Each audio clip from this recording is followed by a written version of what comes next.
boys and girls in kindergarten, you all have our amazing handwriting book in your pack that you picked up last week.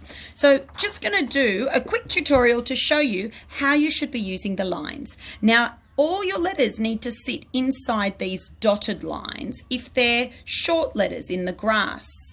Anything that's tall, can you see how some of these are tall? They have to touch this top line, which is the sky. And anything that goes underneath, like the Y and the P, has to go down into the dirt to touch this line. So if I'm going to write this and it says Aria, my capital letter always starts up on this line, which I like to call the sky.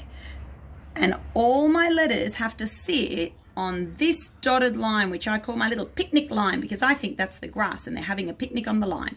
So when I do all my letters, they need to be touching. Now the Y goes all the way down, so that has to touch that bottom line. But the A is short, so it sits inside these dotted lines. I leave a finger space because I'm starting a new word, and I can see the L is really tall, so I have to start up high in the sky. My O is shorter, so's my V. So can you see how they're sitting inside the lines? The letters touching the top, touching the bottom. It says Aria loves, and I'll leave a finger space. Now dolphins goes high in the sky, so I start it here in the grass and I go all the way to the top and come back down. The O is small. I can see the L is tall, so again I have to start at that top line.